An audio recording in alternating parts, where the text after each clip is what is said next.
姨娘教我苦练了18年的御夫术，只为让我当一个好妾室。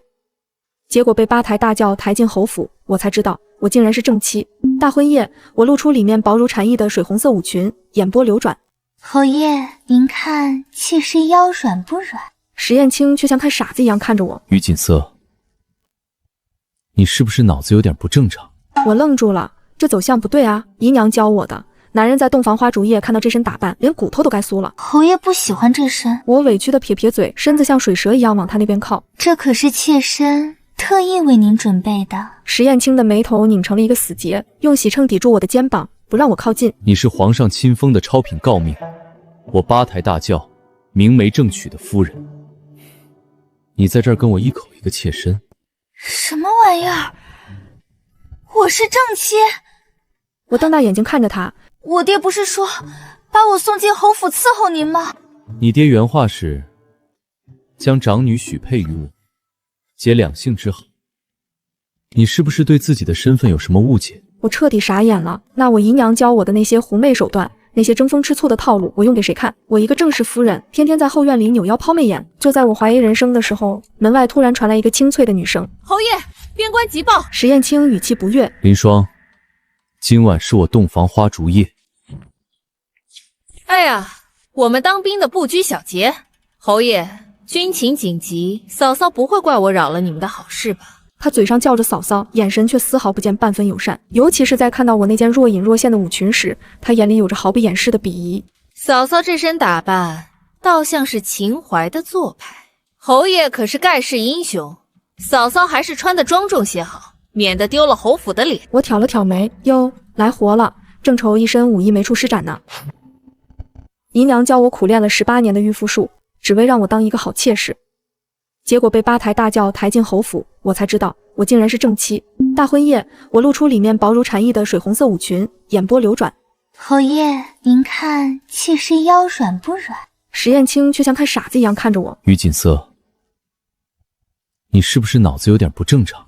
我愣住了，这走向不对啊！姨娘教我的。男人在洞房花烛夜看到这身打扮，连骨头都该酥了。侯爷不喜欢这身。我委屈的撇撇嘴，身子像水蛇一样往他那边靠。这可是妾身特意为您准备的。石燕青的眉头拧成了一个死结，用喜秤抵住我的肩膀，不让我靠近。你是皇上亲封的超品诰命，我八抬大轿明媒正娶的夫人，你在这儿跟我一口一个妾身，什么玩意儿？我是正妻。我瞪大眼睛看着他。我爹不是说把我送进侯府伺候您吗？你爹原话是将长女许配于我，结两性之好。你是不是对自己的身份有什么误解？我彻底傻眼了。那我姨娘教我的那些狐媚手段，那些争风吃醋的套路，我用给谁看？我一个正室夫人，天天在后院里扭腰抛媚眼。就在我怀疑人生的时候，门外突然传来一个清脆的女声：侯爷，边关急报！石燕青语气不悦：林霜，今晚是我洞房花烛夜。哎呀，我们当兵的不拘小节。侯爷，军情紧急，嫂嫂不会怪我扰了你们的好事吧？他嘴上叫着嫂嫂，眼神却丝毫不见半分友善，尤其是在看到我那件若隐若现的舞裙时，他眼里有着毫不掩饰的鄙夷。嫂嫂这身打扮，倒像是秦淮的做派。侯爷可是盖世英雄，嫂嫂还是穿得庄重些好，免得丢了侯府的脸。我挑了挑眉，哟，来活了，正愁一身武艺没处施展呢。我顺势软绵绵地倒在石燕青的胳膊上。侯爷，这位壮士是谁啊？怎么半夜3更闯人家的新房？好吓人哦！林霜的脸瞬间绿了。我是平平南军副将林霜，什么壮士？哎呀，原来是副将大人，妾身还以为是哪里来的野蛮人，一点规矩都不懂呢。你骂谁野蛮人？我立刻往石燕青怀里缩，眼泪欲掉不掉。侯爷，他凶我，妾身胆子小，受不得惊吓的。石燕青嘴角抽搐了一下。林霜，出去。侯爷，他辱我！石燕青语气加重，让他出去。林霜狠狠瞪了我一眼，转身大步走出去，门被他摔得震天响。石燕青推开我，吩咐我早点睡，明天要早起敬茶。第二天一早，我端着茶盏，正准备给婆婆敬茶。嫂子这身段，不去青楼真是可惜了。她今天没穿铠甲，换了一身劲装，大马金刀的坐在下手的椅子上。婆婆是个吃斋念佛的老太太，听到林霜的话，皱了皱眉。锦瑟啊，你今日这衣裳颜色确实太艳了些。咱们侯府是清贵人家，不兴那些花里胡哨的。我顺势软绵绵地倒在石燕青的胳膊上。侯爷，这位壮士是谁啊？怎么半夜3更闯人家的新房？好吓人哦！林霜的脸瞬间绿了。我是平平南军副将林霜，什么壮士？哎呀，原来是副将大人，妾身还以为是哪里来的野蛮人，一点规矩都不懂呢。你骂谁野蛮人？我立刻往石燕青怀里缩，眼泪欲掉不掉。侯爷，他凶我，妾身胆子小，受不得惊吓的。石燕青嘴角抽搐了一下。林霜，出去。侯爷，他辱我！石燕青语气加重，让他出去。林霜狠狠瞪了我一眼，转身大步走出去，门被他摔得震天响。石燕青推开我，吩咐我早点睡，明天要早起敬茶。第二天一早，我端着茶盏，正准备给婆婆敬茶。嫂子这身段，不去青楼真是可惜了。她今天没穿铠甲，换了一身劲装，大马金刀的坐在下手的椅子上。婆婆是个吃斋念佛的老太太，听到林霜的话，皱了皱眉。锦瑟啊，你今日这衣裳颜色确实太艳了些。咱们侯府是清贵人家，不兴那些花里胡哨的。我低头看了一眼自己身上的桃红色对襟襦裙，这已经是我箱底最素净的一件了。我乖巧的垂下头，捏着帕子，轻轻擦拭眼角根本不存在的眼泪。母亲教训的是，儿媳初来乍到，不懂府里的规矩，让母亲和林将军见笑了。只是儿媳想着新妇过门，总要穿得喜庆些，才能讨婆母欢心，不想惹了母亲不快，还平白被林将军折辱。婆婆愣了一下，赶紧让身边的嬷嬷扶我起来。林霜却在一旁冷笑出声：嫂子这眼泪倒是来得快，不知道的还以为谁欺负你了。我们军营里的兄弟流血不流泪，嫂子这般娇弱，以后如何执掌中府？我心里冷笑，跟我玩这套。我姨娘教我对付汉子茶的时候，你还在玩泥巴呢。我身子晃了晃，虚弱的靠在嬷嬷身上。林将军说的对，是我太没用了，我只是个深闺女子，不懂你们军营里的家国大义。我抬眼看向刚走进门的石燕青，我只知道出嫁从夫，侯爷若也觉得我丢人，我这就绞了头发做姑子去，绝不连累侯府清誉。说完，我两眼一翻，直接往地上倒去。石燕青快步上前接住我，略带疑惑地询问婆婆和林霜怎么回事。婆婆有些慌了。我只是说她衣裳艳了些，谁知道这孩子气性这么大。不关母亲的事，是妾身不配穿好衣裳，不配站在这里。侯爷，您休了我吧，把正妻之位让给林将军吧，他英姿飒爽，比我强100倍。我低头看了一眼自己身上的桃红色对襟襦裙，这已经是我箱底最素净的一件了。我乖巧的垂下头，捏着帕子，轻轻擦拭眼角根本不存在的眼泪。母亲教训的是，儿媳初来乍到，不懂府里的规矩，让母亲和林将军见笑了。只是儿媳想着新妇过门，总要穿得喜庆些，才能讨婆母欢心，不想惹了母亲不快，还平白被林将军折辱。婆婆愣了一下，赶紧让身边的嬷嬷扶我起来。林霜却在一旁冷笑出声：嫂子这眼泪倒是来得快，不知道的还以为谁欺负你了。我们军营里的兄弟流血不流泪，嫂子这般娇弱，以后如何执掌中府？我心里冷笑，跟我玩这套。我姨娘教我对付汉子茶的时候，你还在玩泥巴呢。我身子晃了晃，虚弱的靠在嬷嬷身上。林将军说的对，是我太没用了，我只是个深闺女子，不懂你们军营里的家国大义。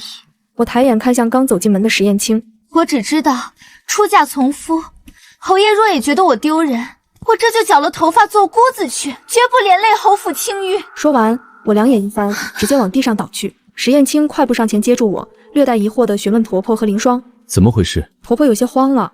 我只是说她衣裳艳了些，谁知道这孩子气性这么大。不关母亲的事，是妾身不配穿好衣裳，不配站在这里。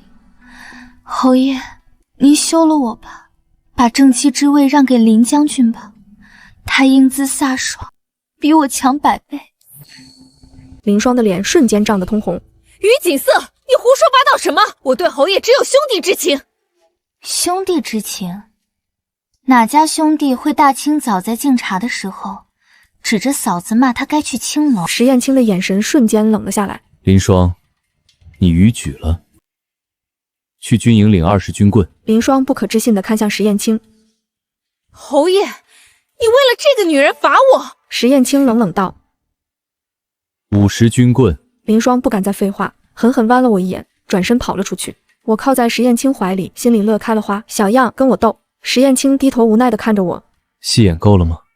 我点点头，冲他抛了个媚眼。夜幕降临，石燕青正准备跟着门外的小厮去前院，只因白天受罚的林双说有紧急军务要与侯爷商议。侯爷，林将军非拉着您去书房，留妾身一个人睡，好害怕呀。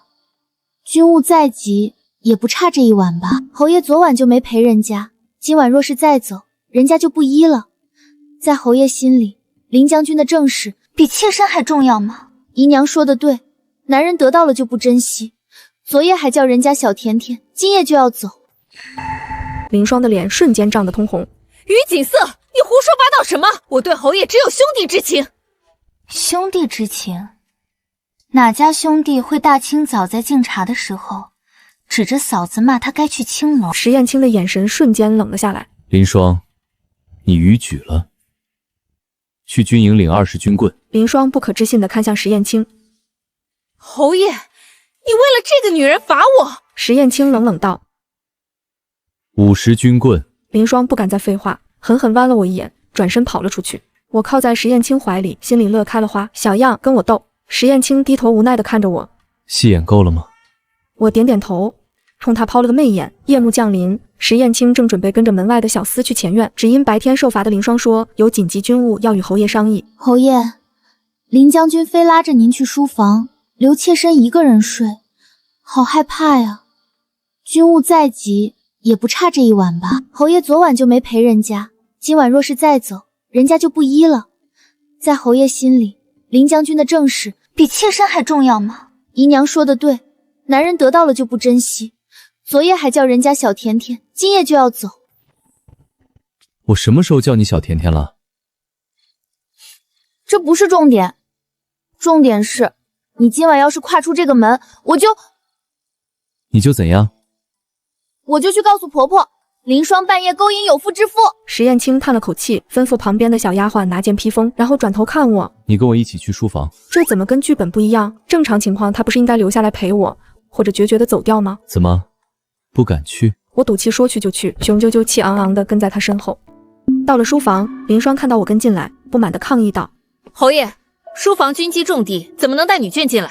石燕青淡淡的说：无妨，他听不懂。我是听不懂打仗的事，但我看得懂林双那双快要粘在我夫君身上的眼睛。我自顾自地端起桌上的茶盏，抿了一口。林将军真辛苦，大半夜的还要操劳，不像我只会心疼侯爷。这茶都凉了，果然当兵的都粗枝大叶。我们军中之人不讲究这些繁文缛节。是吗？可我怎么听说林将军在军中连侯爷的礼衣都亲手洗过呢？石燕青猛地转头看向林双。我什么时候叫你小甜甜了？这不是重点，重点是你今晚要是跨出这个门，你就怎样？我就去告诉婆婆，林双半夜勾引有妇之夫。石燕青叹了口气，吩咐旁边的小丫鬟拿件披风，然后转头看我。你跟我一起去书房。这怎么跟剧本不一样？正常情况他不是应该留下来陪我，或者决绝的走掉吗？怎么不敢去？我赌气说去就去，雄赳赳气昂昂的跟在他身后。到了书房，林双看到我跟进来，不满的抗议道：侯爷，书房军机重地，怎么能带女眷进来？石燕青淡淡的说：无妨，他听不懂。我是听不懂打仗的事，但我看得懂林双那双快要粘在我夫君身上的眼睛。我自顾自地端起桌上的茶盏，抿了一口。林将军真辛苦，大半夜的还要操劳，不像我只会心疼侯爷。这茶都凉了，果然当兵的都粗枝大叶。我们军中之人不讲究这些繁文缛节。是吗？可我怎么听说林将军在军中连侯爷的礼衣都亲手洗过呢？石燕青猛地转头看向林双。林双的脸刷得白了。你胡说，那是军营里没有洗衣服，我顺手代劳罢了。我拖长了尾音。哦，顺手代劳啊，那林将军真是个热心肠。不知道的还以为林将军想当侯爷的通旁丫头呢，毕竟这种事情小妾都不会做的。于锦瑟，你再敢出言不逊，休怪我剑下无情！我心里慌的一批，面上却稳如老狗。将军不是说你们打仗的都大意，不不讲究这些吗？现在生气做什么？被说中心事，恼羞成怒了？我赌石燕青不会让他动手。林霜，你放肆！这是我新婚夫人，你知不知道自己什么身份？我顺势倒进石燕青怀里，瑟瑟发抖。侯爷，他要杀我，妾身好害怕。林霜见石燕青动怒，也不说有什么军务，没规矩的跑了。老实点儿，最近在府里好好学习规矩，半个月后的赏菊宴需要你亲自招待，礼节方面不可疏忽大意。我哦了一声，偷偷对他翻了个白眼，区区一个赏菊宴而已，易如反掌。半个月后的侯府赏菊宴上，林霜当着众宾客的面，突然向我发难。于锦瑟，你除了会勾引男人，还会干什么？林霜的脸刷得白了。你胡说，那是军营里没有洗衣服，我顺手代劳罢了。我拖长了尾音。哦，顺手代劳啊。那林将军真是个热心肠，不知道的还以为林将军想当侯爷的通旁丫头呢。毕竟这种事情小妾都不会做的。于锦瑟，你再敢出言不逊，休怪我剑下无情！我心里慌的一批，面上却稳如老狗。将军不是说你们打仗的都大义，不讲究这些吗？现在生气做什么？被说中心事，恼羞成怒了？我赌石燕青不会让他动手。林霜，你放肆！这是我新婚夫人，你知不知道自己什么身份？我顺势倒进石燕青怀里，瑟瑟发抖。侯爷，他要杀我，妾身好害怕。林霜见石燕青动怒，也不说有什么军务，没规矩的跑了。老实点儿，最近在府里好好学习规矩，半个月后的赏菊宴需要你亲自招待，礼节方面不可疏忽大意。我哦了一声，偷偷对他翻了个白眼，区区一个赏菊宴而已，易如反掌。半个月后的侯府赏菊宴上，林霜当着众宾客的面，突然向我发难。于锦瑟，你除了会勾引男人，还会干什么？此时正是酒酣耳热之际，京城里的贵妇和千金们都在场。婆婆坐在主位上，脸色有些不好看。我正剥着葡萄，听到这话，动作一顿。林将军这话说的，勾引自己的夫君，难道犯法吗？我把剥好的葡萄放进石燕青的盘子里，石燕青很自然地吃掉了。众宾客发出一阵低低的笑声。身为当家主母，理应端庄贤淑，琴棋书画样样精通。今日赏菊，大家都在赋诗作画，唯有夫人你只知道吃喝玩乐，简直丢尽了侯府的颜面。他走到宴会中央，挑衅地看着我。听闻夫人娘家也是书香门第，不如今日就为大家舞剑一曲，助助兴如何？我连菜刀都拿不稳，他却让我舞剑，这是摆明了想看我出丑。婆婆皱起眉头。锦瑟身子弱，舞什么剑？退下吧。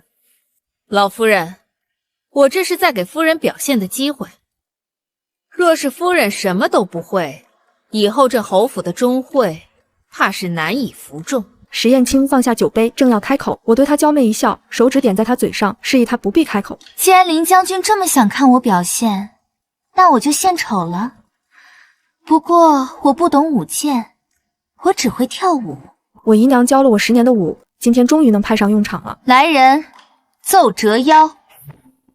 此时正是酒酣耳热之际，京城里的贵妇和千金们都在场。婆婆坐在主位上，脸色有些不好看。我正剥着葡萄，听到这话，动作一顿。林将军这话说的，勾引自己的夫君，难道犯法吗？我把剥好的葡萄放进石燕青的盘子里，石燕青很自然地吃掉了。众宾客发出一阵低低的笑声。身为当家主母，理应端庄贤淑，琴棋书画样样精通。今日赏菊，大家都在赋诗作画，唯有夫人你只知道吃喝玩乐，简直丢尽了侯府的颜面。他走到宴会中央，挑衅地看着我。听闻夫人娘家也是书香门第，不如今日就为大家舞剑一曲，助助兴如何？我连菜刀都拿不稳，他却让我舞剑，这是摆明了想看我出丑。婆婆皱起眉头。锦瑟身子弱，舞什么剑？退下吧。老夫人，我这是在给夫人表现的机会。若是夫人什么都不会，以后这侯府的钟会怕是难以服众。石燕青放下酒杯，正要开口，我对他娇媚一笑，手指点在他嘴上，示意他不必开口。既然林将军这么想看我表现，那我就献丑了。不过我不懂舞剑，我只会跳舞。我姨娘教了我10年的舞，今天终于能派上用场了。来人，奏折腰。乐师愣了一下，随即弹起了这首舞曲。随着音乐的节奏，我腰肢柔软地扭动起来，每一个眼神，每一个动作都透着极致的魅惑，所有人都看呆了。那些贵妇们瞪大了眼睛，脸都憋红了，也没说出半个字来。而那些跟着家眷来的公子哥们，眼珠子都快掉出来了，显然是没见过此等仙舞，不约而同嫉妒起石燕青。一曲舞毕，我一个旋转，裙摆飞扬，最后稳稳地停在石燕青面前。侯爷，你看这舞，妾身跳得好吗？我微微喘气，眼波流转，石燕青神情晦暗。很好，但以后只准在家里跳，给我一个人看。不知廉耻，简直不知廉耻！堂堂侯府主母竟然跳这种勾栏瓦舍的舞，以后掌管后宅要如何服众？老夫人侯爷，你们就由着他这样败坏门风吗？婆婆也觉得有些过了，正要训斥，林霜却突然冷笑一声，摸了摸自己的肚子，掏出了一个重磅炸弹。夫人舞跳得好，可惜是个不会下蛋的母鸡。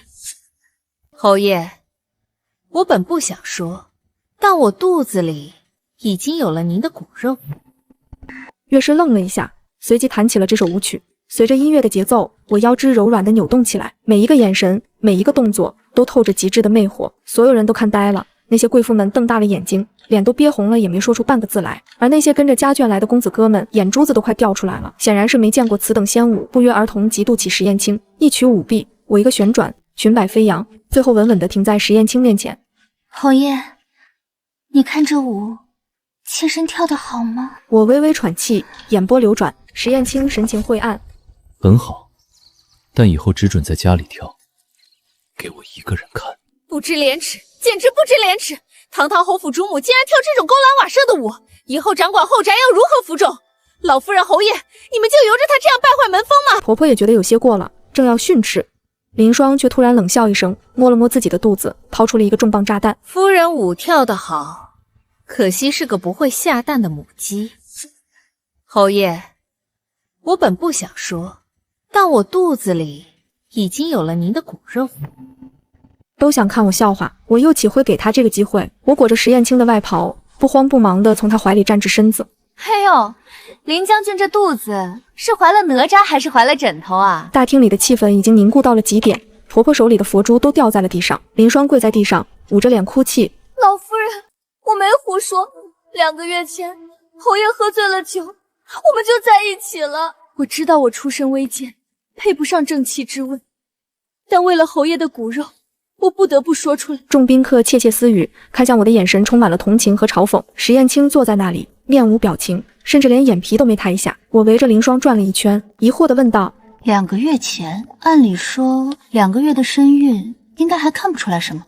可是林将军，你这腰身怎么看着比我还细呢？不像是怀孕了。林霜脸色一变，我体质特殊，不显怀。我笑了笑，突然拔高了声音：来人，端一盆冷水来。几个丫鬟面面相觑，不敢动弹。石燕青突然开口：夫人让你们去端水，没听见吗？丫鬟们赶紧端来，我端起水盆，毫不犹豫地泼在了林霜身上。林将军火气大，这盆冷水给你降降温。林霜尖叫一声，浑身湿透。你心思，你疯了！你想害死我的孩子！我把盆一扔，我是在救你的孩子，大家看仔细了。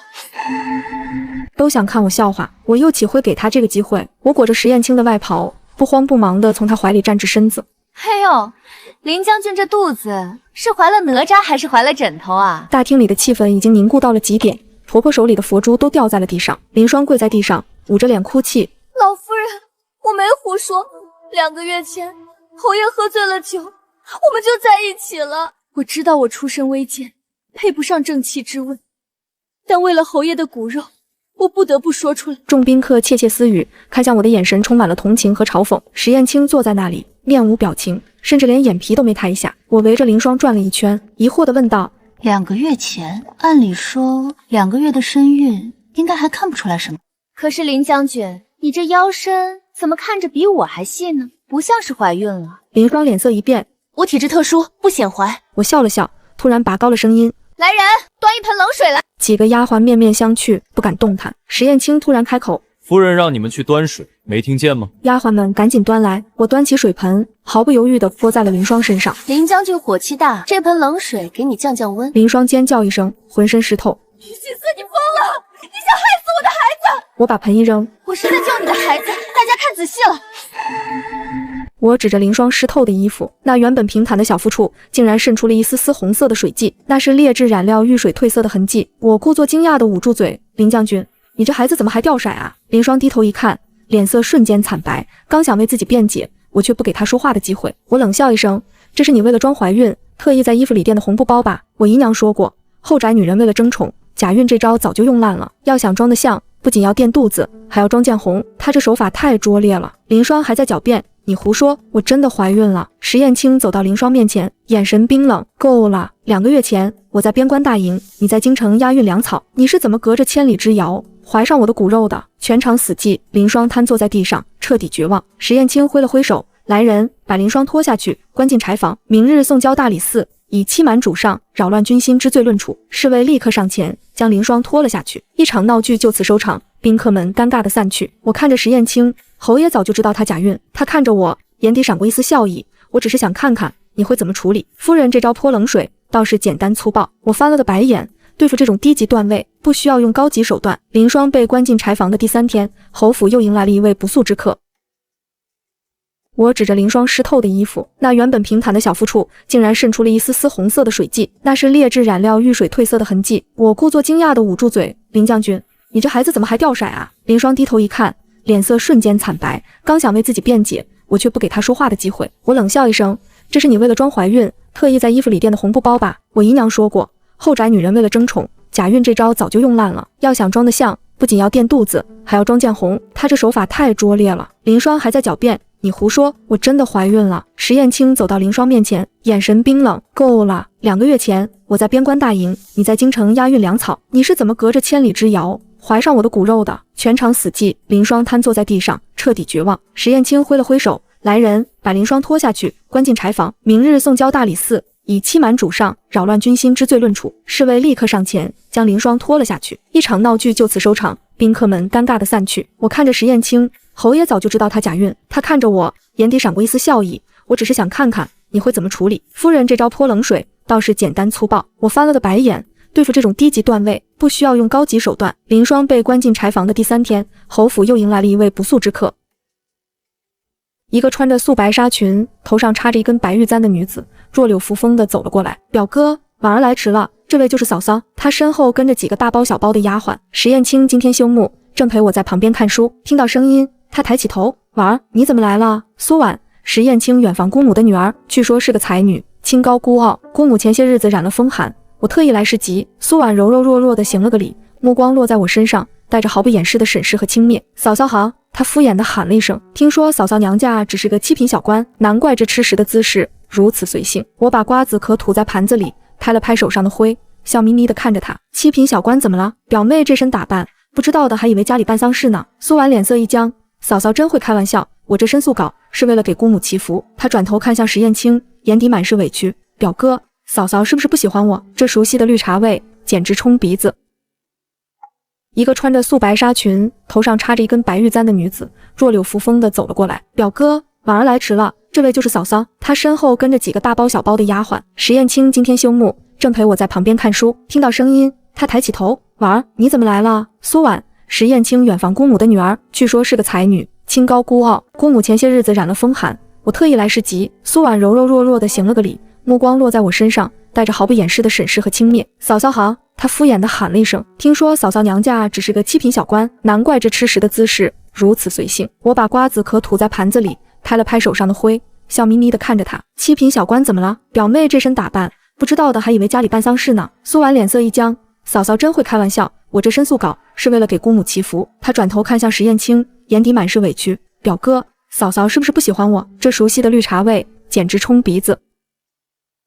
石燕青放下书，锦瑟说话直，你别介意。我轻轻皱眉，她居然没有帮我兑回去，看来这表妹在她心里还是有点分量的。苏婉得意地看了我一眼，无妨的，婉儿自然不会和嫂嫂计较。她招了招手，身后的丫鬟端上几个锦盒，这是我特意从江南带来的上好燕窝和人参，给姑母补身子的。我随意瞟了一眼，全是些普通东西。她又拿出一个精致的小盒子，这盒骡子带是婉儿的一点心意，送给嫂嫂。她打开盒子，里面是一块黑乎乎的画眉颜料。嫂嫂出身低，怕是没见过这么名贵的东西吧？这可是西域贡品。他语气里的优越感快要溢出来了。我看着那盒骡子带，扑哧一声笑了。表妹真是大方。我招手让我的贴身丫鬟银珠过来，银珠去把我梳妆台底下那个垫桌角的箱子搬过来。不一会儿，银珠搬来一个大红木箱子，我当着苏婉的面打开，里面整整齐齐码着几十盒一模一样的骡子带。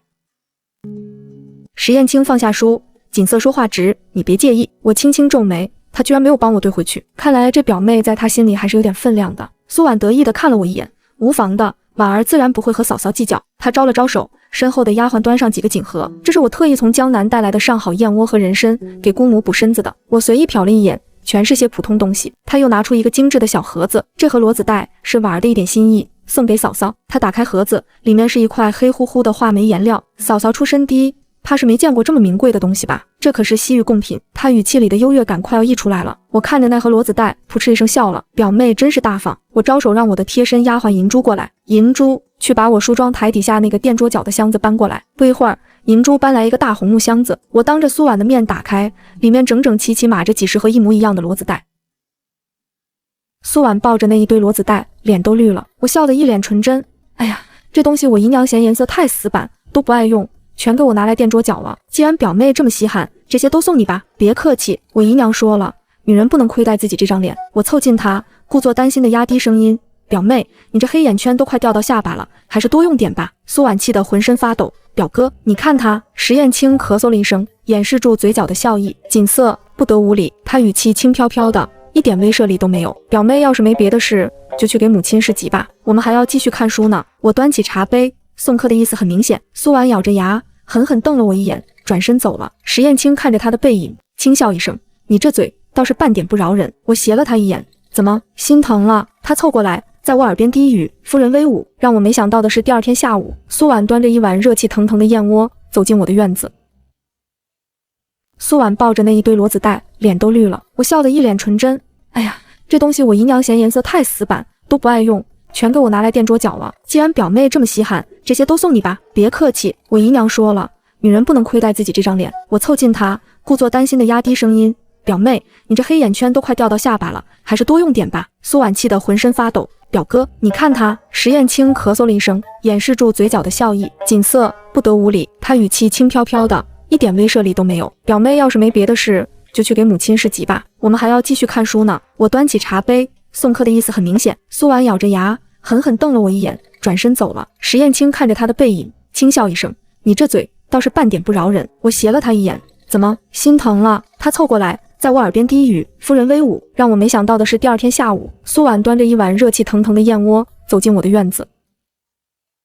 苏婉脸上挂着温婉的笑容，仿佛昨天的冲突根本不存在。嫂嫂，这燕窝可是表哥特意为我寻来的，您尝尝。我靠在贵妃榻上，懒洋洋地看着她，表妹真是客气了，夫君特意为你寻的，我怎么好意思夺人所爱？嫂嫂说哪里话，我们是一家人。苏婉把燕窝放在我面前的小几上，这血燕极其珍贵，最是滋阴养颜，嫂嫂日夜操劳，理应多补补。她眼神闪烁，紧紧盯着那碗燕窝。我心里冷笑，我说怎么她跟什么事都没发生一样装温婉呢？原来是在这里等着我。这碗里要是没加料，我于锦瑟3个字倒过来写。我姨娘可是给我备了整整一箱子秘药当嫁妆的，什么软骨散、合欢散、断肠草，我闭着眼睛都能闻出来。这碗燕窝里加的是分量十足的巴豆粉。既然表妹这么有孝心，那我就却之不恭了。我端起燕窝，拿勺子搅了搅。苏婉的眼睛亮了起来，充满期待。就在勺子快要碰到嘴唇的时候，我突然手一抖。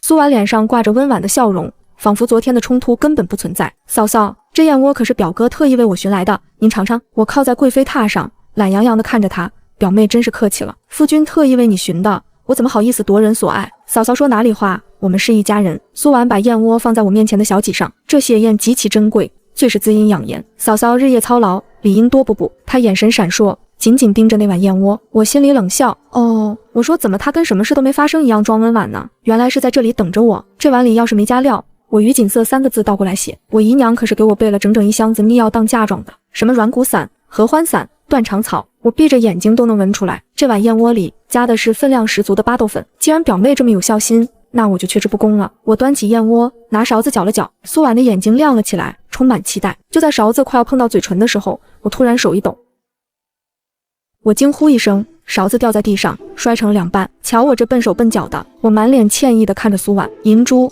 快去重新拿个勺子来。趁着苏婉转头去看银珠的功夫，我飞快地从袖子里摸出一个小纸包，抖了一点白色粉末进去。这是我姨娘压箱底的一泻千里散，药效比巴豆猛10倍。银珠拿来勺子，我端起燕窝递到苏婉嘴边，表妹，这燕窝太烫了，不如你先替我尝尝温度。苏婉脸色一变，嫂嫂，这是给您的，哪有我吃的道理？我似笑非笑地看着她，怎么，表妹怕我下毒，还是说这燕窝里本来就不干净？嫂嫂误会了。苏婉急了，为了证明自己的清白，她一咬牙，低头喝了一大口，温度正好。嫂嫂快喝吧。她勉强挤出一个笑容。好，我点点头，把剩下的燕窝倒进了旁边的花盆里。哎呀，这花看着有点蔫，给她补补。苏婉瞪大了眼睛，她刚想发作，肚子突然传来剧烈的绞痛。我惊呼一声，勺子掉在地上，摔成了两半。瞧我这笨手笨脚的！我满脸歉意地看着苏婉。银珠，快去重新拿个勺子来。趁着苏婉转头去看银珠的功夫，我飞快地从袖子里摸出一个小纸包，抖了一点白色粉末进去。这是我姨娘压箱底的一泻千里散，药效比8洞猛10倍。银珠拿来勺子，我端起燕窝递到苏婉嘴边。表妹，这燕窝太烫了，不如你先替我尝尝温度。苏婉脸色一变，嫂嫂，这是给您的，哪有我吃的道理？我似笑非笑地看着她。怎么，表妹怕我下毒，还是说这燕窝里本来就不干净？嫂嫂误会了。苏婉急了，为了证明自己的清白，她一咬牙，低头喝了一大口，温度正好。嫂嫂快喝吧。她勉强挤出一个笑容。好，我点点头，把剩下的燕窝倒进了旁边的花盆里。哎呀，这花看着有点蔫，给她补补。苏婉瞪大了眼睛，她刚想发作，肚子突然传来剧烈的绞痛。巨大的长鸣音在安静的院子里显得格外清晰。苏婉的脸瞬间扭曲了，她捂着肚子，双腿夹紧。我假装关切地问：表妹，你这是怎么了？是不是吃坏肚子了？苏婉连滚带爬地往外跑。我要去茅房，还没跑出院门，噗一声巨响，难以言喻的恶臭瞬间弥漫开来。苏婉僵在原地，白色的纱裙上染上一大片可疑的痕迹。院子里的丫鬟小厮们都惊呆了。银珠夸张地大喊一声，佯装关切道：天啊，表小姐这是怎么了？苏婉两眼一翻，直接晕了过去。我捏着鼻子挥了挥手，快把表小姐抬回去，顺便把这地洗洗，太臭了。我看着被抬走的苏婉，摇了摇头，就这点段位，还敢来我面前班门弄斧。晚上，石燕青回到房间，闻到空气中残留的熏香味，笑着说道：夫人这招偷梁换柱，用的真是炉火纯青。苏婉的事，下午就传遍了整个侯府，婆婆嫌丢人，直接让人把她送回了老家。巨大的长鸣音在安静的院子里显得格外清晰。苏婉的脸瞬间扭曲了，她捂着肚子，双腿夹紧。我假装关切地问：表妹，你这是怎么了？是不是吃坏肚子了？苏婉连滚带爬地往外跑。我要去茅房，还没跑出院门，噗一声巨响，难以言喻的恶臭瞬间弥漫开来。苏婉僵在原地，白色的纱裙上染上一大片可疑的痕迹。院子里的丫鬟小厮们都惊呆了。银珠夸张地大喊一声，佯装关切道：天啊，表小姐这是怎么了？苏婉两眼一翻，直接晕了过去。我捏着鼻子挥了挥手，快把表小姐抬回去，顺便把这地洗洗，太臭了。我看着被抬走的苏婉，摇了摇头，就这点段位，还敢来我面前班门弄斧。晚上，石燕青回到房间，闻到空气中残留的熏香味，笑着说道：夫人这招偷梁换柱，用的真是炉火纯青。苏婉的事，下午就传遍了整个侯府，婆婆嫌丢人，直接让人把她送回了老家。我坐在梳妆台前，卸下头上的珠翠。侯爷过奖了，人不犯我，我不犯人。他想让我当众出丑，我只是以其人之道还治其身罢了。石燕青走到我身后，接过梳子，轻轻帮我梳理长发。你这满肚子的心眼，都是你姨娘教的。我看着镜子里的她，是啊，姨娘说后宅如战场，不是你死就是我亡。我本来只想用这些手段当个安分守己的宠妾，谁知道侯爷非要让我当正妻，大材小用了。石燕青轻笑出声，你倒是委屈上了。她放下梳子，双手按在我的肩膀上，神色认真起来。锦瑟，我娶你是因为我需要一个聪明的妻子。我愣住了，什么意思？平南侯府树大招风，朝堂上不知道有多少双眼睛盯着。石燕青眼神深邃，林霜是二皇子安插进来的眼线，苏婉是太子的人，他们都想在侯府后院安插自己的人。我恍然大悟，所以侯爷娶我这个毫无背景的七品官之女，是为了打破他们的算盘。我坐在梳妆台前，卸下头上的珠翠。侯爷过奖了，人不犯我，我不犯人。他想让我当众出丑，我只是以其人之道还治其身罢了。石燕青走到我身后，接过梳子，轻轻帮我梳理长发。你这满肚子的心眼，都是你姨娘教的。我看着镜子里的她，是啊，姨娘说后宅如战场，不是你死就是我亡。我本来只想用这些手段当个安分守己的宠妾，谁知道侯爷非要让我当正妻，大材小用了。石燕青轻笑出声，你倒是委屈上了。她放下梳子，双手按在我的肩膀上，神色认真起来。锦瑟，我娶你是因为我需要一个聪明的妻子。我愣住了，什么意思？平南侯府树大招风，朝堂上不知道有多少双眼睛盯着。石燕青眼神深邃，林霜是二皇子安插进来的眼线，苏婉是太子的人，他们都想在侯府后院安插自己的人。我恍然大悟，所以侯爷娶我这个毫无背景的七品官之女，是为了打破他们的算盘。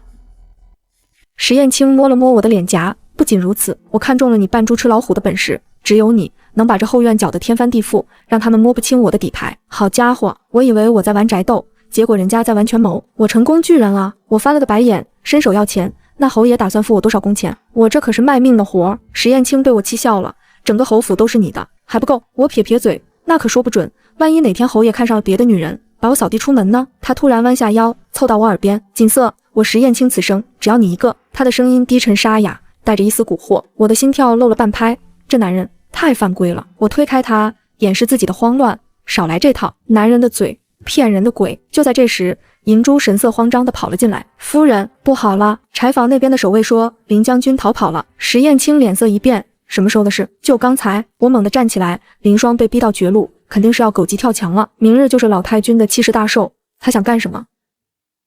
石燕青摸了摸我的脸颊，不仅如此，我看中了你扮猪吃老虎的本事，只有你能把这后院搅得天翻地覆，让他们摸不清我的底牌。好家伙，我以为我在玩宅斗，结果人家在玩权谋，我成功巨人了。我翻了个白眼，伸手要钱。那侯爷打算付我多少工钱？我这可是卖命的活儿。石燕青被我气笑了，整个侯府都是你的，还不够？我撇撇嘴，那可说不准，万一哪天侯爷看上了别的女人，把我扫地出门呢？他突然弯下腰，凑到我耳边，锦瑟，我石燕青此生只要你一个。他的声音低沉沙哑，带着一丝蛊惑，我的心跳漏了半拍。这男人太犯规了。我推开他，掩饰自己的慌乱，少来这套，男人的嘴，骗人的鬼。就在这时，银珠神色慌张地跑了进来。夫人，不好了！柴房那边的守卫说林将军逃跑了。石燕青脸色一变，什么时候的事？就刚才。我猛地站起来，林霜被逼到绝路，肯定是要狗急跳墙了。明日就是老太君的七十大寿，他想干什么？第二天，老太君的寿宴上，宾客云集，高朋满座。就在大家举杯祝寿的时候，林霜披头散发地冲进了大厅，他手里举着一件男人的锦衣，声嘶力竭地喊道：老太君，于锦瑟他不仅偷盗库房，还与侍卫私通。全场一片死寂，所有人都震惊地看着这突如其来的一幕。老太君气得浑身发抖，放肆！哪里来的疯婆子，还不快拉出去！林霜挣脱了侍卫的拉扯，扑通一声跪在地上。老太君，我没疯，这件衣服是我亲眼看到从夫人的院子里搜出来的，上面还有那侍卫的名字，她根本不配做侯府的主母。宾客们开始窃窃私语。石燕青坐在我身边，脸色阴沉的可怕，他正要发作，我按住了他的手。我站起身，理了理衣服，走到他面前。林将军，你越狱潜逃，就是为了跑来这里血口喷人？你说我偷盗库房，证据呢？林霜咬牙切齿，证据就在你的库房里。昨日我亲眼看到你的丫鬟把侯府的御赐红珊瑚搬进了你的私库。我笑了，好啊，既然林将军言之凿凿，那我们就当众查验。第二天，老太君的寿宴上，宾客云集，高朋满座。就在大家举杯祝寿的时候，林霜披头散发地冲进了大厅，他手里举着一件男人的锦衣，声嘶力竭地喊道：老太君，于锦瑟他不仅偷盗库房，还与侍卫私通。全场一片死寂，所有人都震惊地看着这突如其来的一幕。老太君气得浑身发抖，放肆！哪里来的疯婆子，还不快拉出去！林霜挣脱了侍卫的拉扯，扑通一声跪在地上。老太君，我没疯，这件衣服是我亲眼看到从夫人的院子里搜出来的，上面还有那侍卫的名字，她根本不配做侯府的主母。宾客们开始窃窃私语。石燕青坐在我身边，脸色阴沉的可怕，他正要发作，我按住了他的手。我站起身，理了理衣服，走到他面前。林将军，你越狱潜逃，就是为了跑来这里血口喷人？你说我偷盗库房，证据呢？林霜咬牙切齿，证据就在你的库房里。昨日我亲眼看到你的丫鬟把侯府的御赐红珊瑚搬进了你的私库。我笑了，好啊，既然林将军言之凿凿，那我们就当众查验。我转头看向老太君，老太君，为了证明孙媳的清白，请您派人去搜我的院子。老太君犹豫了一下，还是点了点头。半个时辰后，搜查的人回来了，领头的嬷嬷恭敬地回禀：回老太君，夫人的院子里除了夫人的嫁妆，并没有发现红珊瑚。林霜尖叫起来：不可能，我明明看到的，肯定是被他藏起来了。我叹了口气：林将军，你眼睛不好使，我不怪你。那尊红珊瑚，我昨日就让人送到大相国寺，供奉在佛前，为老太君祈福了。大相国寺的方丈可以作证。林霜傻眼了，那这件衣服呢？他举起手里的男人内衣，这可是铁证。我凑过去看了一眼，嫌弃地捂住鼻子：林将军，你拿一件石燕青的旧礼衣，说我跟侍卫私通，这衣服领口上还绣着个燕字呢，你瞎吗？石燕青适时地咳嗽了一声，那确实是本侯的旧衣。全场爆发出哄堂大笑，林霜的脸变成了死灰色，他瘫坐在地上，知道自己彻底完了。石燕青冷冷地下令，把他压下去，直接送大理寺死牢。我转头看向老太君，老太君，为了证明孙媳的清白，请您派人去搜我的院子。老太君犹豫了一下，还是点了点头。半个时辰后，搜查的人回来了，领头的嬷嬷恭敬地回禀：回老太君，夫人的院子里除了夫人的嫁妆，并没有发现红珊瑚。林霜尖叫起来，不可能，我明明看到的，肯定是被他藏起来了。我叹了口气，林将军，你眼睛不好使，我不怪你。那尊红珊瑚，我昨日就让人送到大相国寺，供奉在佛前，为老太君祈福了。大相国寺的方丈可以作证。林霜傻眼了，那这件衣服呢？他举起手里的男人内衣，这可是铁证。我凑过去看了一眼，嫌弃的捂住鼻子。林将军，你拿一件石燕青的旧礼衣，说我跟侍卫私通，这衣服领口上还绣着个燕字呢，你瞎吗？石燕青适时的咳嗽了一声，那确实是本侯的旧衣。全场爆发出哄堂大笑，林霜的脸变成了死灰色，他瘫坐在地上，知道自己彻底完了。石燕青冷冷的下令，把他压下去，直接送大理寺死牢。侍卫将林霜拖了出去，大厅里恢复了平静。我走回座位，端起酒杯，一场误会惊扰了各位，我敬大家一杯。我仰头一饮而尽，动作干净利落，没人再敢用轻视的眼神看我。寿宴风波过后的1个月，婆婆以礼佛为由，彻底交出了侯府的钟馗。一大串沉甸甸的钥匙被交到了我手里，我看着那串钥匙，叹了口气，我这辈子真是劳碌命。我长长的叹气，把账本盖在脸上。姨娘要是知道我不仅没当成混吃等死的宠妾，还成了掌管一大家子吃喝拉撒的老妈子，估计得气活过来。石燕青走过来，毫不客气地把盖在我脸上的账本抽走。这人今天穿了深月白长服，领口微长，别看了，光线不好，仔细伤眼睛。他不由分说把我拉起来，顺势圈进怀里，下巴很自然地搭在我的颈窝。府里的事交给管家去做就行了，你只需要负责貌美如花。我捏了捏他的脸，少来这套，你当我是3岁小孩？账本不看景点，底下的管事敢把侯府搬空。林霜死了，苏婉疯了，现在侯府后院干干净净的，我连个斗嘴的人都没有了，好无聊啊。侍卫将林霜拖了出去，大厅里恢复了平静。我走回座位，端起酒杯，一场误会惊扰了各位，我敬大家一杯。我仰头一饮而尽，动作干净利落，没人再敢用轻视的眼神看我。寿宴风波过后的1个月，婆婆以礼佛为由，彻底交出了侯府的钟馗。一大串沉甸甸的钥匙被交到了我手里，我看着那串钥匙，叹了口气，我这辈子真是劳碌命。我长长的叹气，把账本盖在脸上。姨娘要是知道我不仅没当成混吃等死的宠妾，还成了掌管一大家子吃喝拉撒的老妈子，估计得气活过来。石燕青走过来，毫不客气地把盖在我脸上的账本抽走。这人今天穿了深月白长服，领口微长，别看了，光线不好，仔细伤眼睛。他不由分说把我拉起来，顺势圈进怀里，下巴很自然地搭在我的颈窝。府里的事交给管家去做就行了，你只需要负责貌美如花。我捏了捏他的脸，少来这套，你当我是3岁小孩？账本不看景点，底下的管事敢把侯府搬空。林霜死了，苏婉疯了，现在侯府后院干干净净的，我连个斗嘴的人都没有了，好无聊啊。石燕青捉住我作乱的手，放在唇边亲了一下。无聊。他尾音上扬，拦腰将我打横抱起，大步朝内室走去。那我们来做点不无聊的事。我惊呼出声，喂，大白天的你干嘛？放我下来！他将我抛在床榻上，颀长的身躯压迫过来，将我禁锢在双臂之间。干正事，夫人既然觉得无聊，不如我们生个孩子解解闷。这算什么解闷方式？我一脚踹在他小腿上，翻个身滚到床榻内侧，拉过被子裹住自己。我姨娘说了，生孩子身材会走样的，我还要保持我这水蛇腰呢。石燕青不以为意，连人带被子把我搂住。走样了我也喜欢。锦瑟，谢谢你。谢我什么？谢你没有用那些乱七八糟的药给我吃，谢你愿意留在我身边。我撇了撇嘴，隔着被子踹了他一脚。别高兴得太早，那香蜜药我可是随身带着的，你要是敢对不起我，第一味药我就给你下那个断子绝孙散。夫人饶命，不敢不敢。他轻笑出声。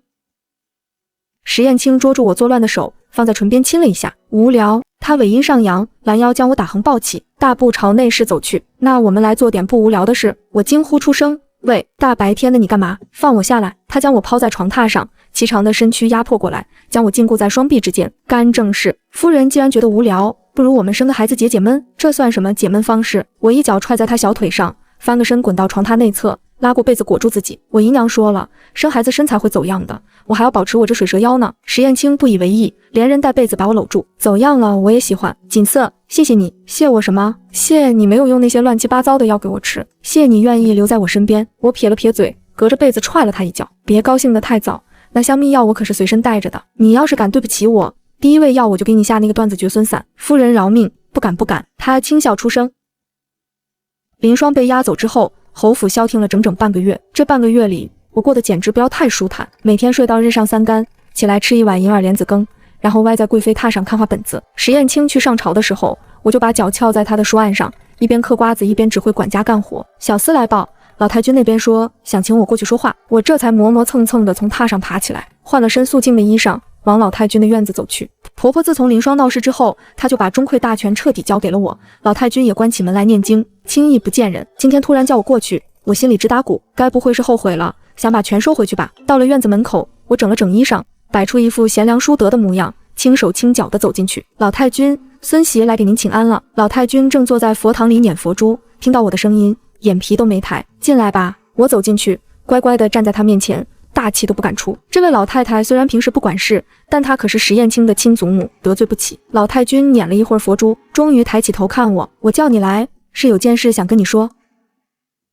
林霜被押走之后，侯府消停了整整半个月。这半个月里，我过得简直不要太舒坦，每天睡到日上三竿，起来吃一碗银耳莲子羹，然后歪在贵妃榻上看画本子。石燕青去上朝的时候，我就把脚翘在她的书案上，一边嗑瓜子一边指挥管家干活。小厮来报，老太君那边说想请我过去说话，我这才磨磨蹭蹭的从榻上爬起来，换了身素净的衣裳，往老太君的院子走去。婆婆自从林霜闹事之后，她就把钟馗大权彻底交给了我。老太君也关起门来念经，轻易不见人。今天突然叫我过去，我心里直打鼓，该不会是后悔了，想把权收回去吧？到了院子门口，我整了整衣裳，摆出一副贤良淑德的模样，轻手轻脚地走进去。老太君，孙媳来给您请安了。老太君正坐在佛堂里捻佛珠，听到我的声音，眼皮都没抬。进来吧。我走进去，乖乖地站在她面前，大气都不敢出。这位老太太虽然平时不管事，但她可是石燕青的亲祖母，得罪不起。老太君捻了一会儿佛珠，终于抬起头看我，我叫你来，是有件事想跟你说。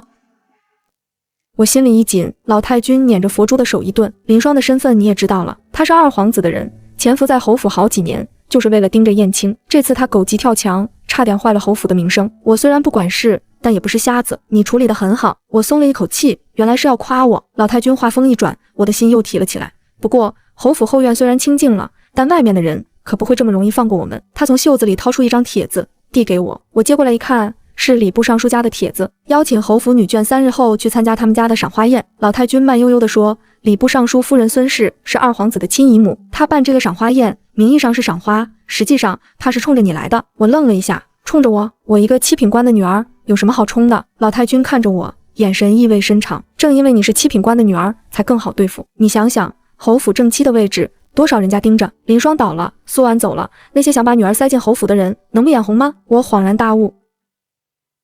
我心里一紧，老太君捻着佛珠的手一顿，林霜的身份你也知道了，她是二皇子的人，潜伏在侯府好几年，就是为了盯着燕青。这次她狗急跳墙，差点坏了侯府的名声。我虽然不管事，但也不是瞎子，你处理得很好。我松了一口气，原来是要夸我。老太君话锋一转，我的心又提了起来。不过侯府后院虽然清静了，但外面的人可不会这么容易放过我们。他从袖子里掏出一张帖子递给我，我接过来一看，是礼部尚书家的帖子，邀请侯府女眷3日后去参加他们家的赏花宴。老太君慢悠悠地说，礼部尚书夫人孙氏是二皇子的亲姨母，她办这个赏花宴，名义上是赏花，实际上她是冲着你来的。我愣了一下，冲着我一个7品官的女儿有什么好冲的？老太君看着我，眼神意味深长，正因为你是7品官的女儿，才更好对付。你想想，侯府正妻的位置，多少人家盯着。林霜倒了，苏婉走了，那些想把女儿塞进侯府的人，能不眼红吗？我恍然大悟，这是要借赏花宴的由头，给我这个出身低微的正妻一个下马威，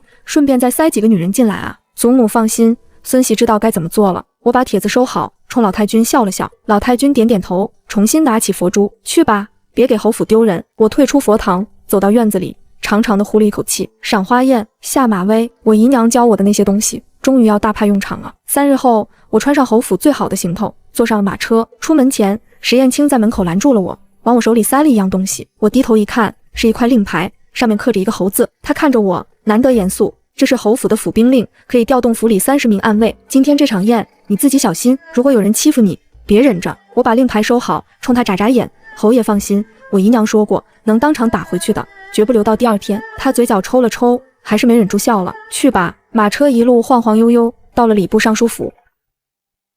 这是要借赏花宴的由头，给我这个出身低微的正妻一个下马威，顺便再塞几个女人进来啊！祖母放心，孙媳知道该怎么做了。我把帖子收好，冲老太君笑了笑。老太君点点头，重新拿起佛珠，去吧，别给侯府丢人。我退出佛堂，走到院子里，长长的呼了一口气。赏花宴，下马威，我姨娘教我的那些东西，终于要大派用场了。3日后，我穿上侯府最好的行头，坐上了马车。出门前，石燕青在门口拦住了我，往我手里塞了一样东西。我低头一看，是一块令牌，上面刻着一个侯字。他看着我，难得严肃。这是侯府的府兵令，可以调动府里30名暗卫。今天这场宴，你自己小心，如果有人欺负你，别忍着。我把令牌收好，冲他眨眨眼。侯爷放心，我姨娘说过，能当场打回去的，绝不留到第二天。他嘴角抽了抽，还是没忍住笑了。去吧。马车一路晃晃悠悠，到了礼部尚书府。我扶着银珠的手下了车，抬眼一看，好家伙，门口停满了马车，京里有头有脸的官家女眷几乎都来了。我理了理衣裳，昂首挺胸地走了进去。礼部尚书夫人孙氏亲自迎了出来，她40出头，保养得极好，穿着一身绛紫色的命妇装，头上戴着赤金步摇，一看就是那种精明能干的女人。哎呀，这就是侯夫人吧？久仰久仰。她笑着拉住我的手，那笑容热络的跟见了亲姐妹似的。早就听说侯爷娶了个美人，今日一见，果然名不虚传。我也笑，孙夫人客气了，我这点姿色哪比得上夫人您风华绝代？她被我夸得愣了一下，随即笑得更开怀了。侯夫人真会说话，来来来，快里面请，姐妹们都在等着见你呢。她拉着我往里走，一路上跟我介绍这个夫人那个小姐，我记不住名字，只管笑着点头。走到正厅门口，孙夫人突然停下脚步。侯夫人，今日来的都是京里有头有脸的人家，各位夫人的规矩都大，您出身小门小户的，待会儿要是有什么不懂的，只管问我，千万别闹了笑话。我扶着银珠的手下了车，抬眼一看，好家伙，门口停满了马车，京里有头有脸的官家女眷几乎都来了。我理了理衣裳，昂首挺胸地走了进去。礼部尚书夫人孙氏亲自迎了出来，她40出头，保养得极好，穿着一身绛紫色的命妇装，头上戴着赤金步摇，一看就是那种精明能干的女人。哎呀，这就是侯夫人吧？久仰久仰。她笑着拉住我的手，那笑容热络的跟见了亲姐妹似的。早就听说侯爷娶了个美人，今日一见，果然名不虚传。我也笑，孙夫人客气了，我这点姿色哪比得上夫人您风华绝代？她被我夸得愣了一下，随即笑得更开怀了。侯夫人真会说话，来来来，快里面请，姐妹们都在等着见你呢。她拉着我往里走，一路上跟我介绍这个夫人那个小姐，我记不住名字，只管笑着点头。走到正厅门口，孙夫人突然停下脚步。侯夫人，今日来的都是京里有头有脸的人家，各位夫人的规矩都大，您出身小门小户的，待会儿要是有什么不懂的，只管问我，千万别闹了笑话。孙夫人嘴上说着关心的话，语气里的优越感却藏都藏不住。我笑了笑，多谢夫人指点，我省得的。她满意地点点头，推门带我进去。正厅里已经坐满了人，我一进去，几十双眼睛齐刷刷地看过来，有好奇的，有审视的，有鄙夷的，还有几个年轻的姑娘，那眼神恨不得把我吃了。我明白，这几位的家里，怕是早就盯上侯府正妻的位置了。孙夫人拉着我坐到了主位旁边，给我倒了杯茶。我给各位介绍一下，这位就是平南侯新娶的夫人于氏。她故意顿了顿，补充道，于氏的娘家是7品的翰林院编修，金贵的很呢。话音刚落，对面就传来一声轻笑。我抬头看去，是一个穿着鹅黄衫子的年轻夫人，长得倒是不错，就是那眼神跟刀子似的。7品，侯爷怎么会娶一个7品官的女儿？莫不是有什么隐情？他掩着嘴笑，旁边的几个夫人也跟着笑了起来，看我的眼神更加带着明显的恶意。孙夫人嘴上说着关心的话，语气里的优越感却藏都藏不住。我笑了笑，多谢夫人指点，我省得的。她满意地点点头，推门带我进去。正厅里已经坐满了人，我一进去，几十双眼睛齐刷刷地看过来，有好奇的，有审视的，有鄙夷的，还有几个年轻的姑娘，那眼神恨不得把我吃了。我明白，这几位的家里，怕是早就盯上侯府正妻的位置了。孙夫人拉着我坐到了主位旁边，给我倒了杯茶。我给各位介绍一下，这位就是平南侯新娶的夫人于氏。她故意顿了顿，补充道，于氏的娘家是7品的翰林院编修，金贵的很呢。话音刚落，对面就传来一声轻笑。我抬头看去，是一个穿着鹅黄衫子的年轻夫人，长得倒是不错，就是那眼神跟刀子似的。7品，侯爷怎么会娶一个7品官的女儿？莫不是有什么隐情？他掩着嘴笑，旁边的几个夫人也跟着笑了起来，看我的眼神更加带着明显的恶意。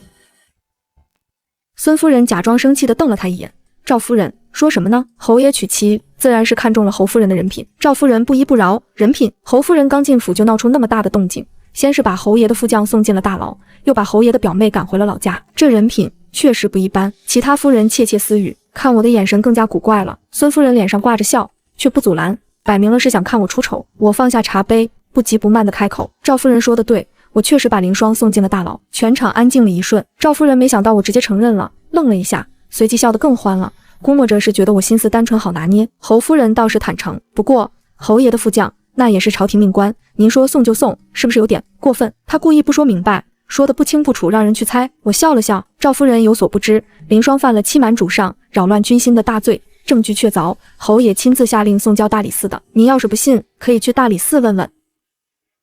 孙夫人假装生气地瞪了他一眼。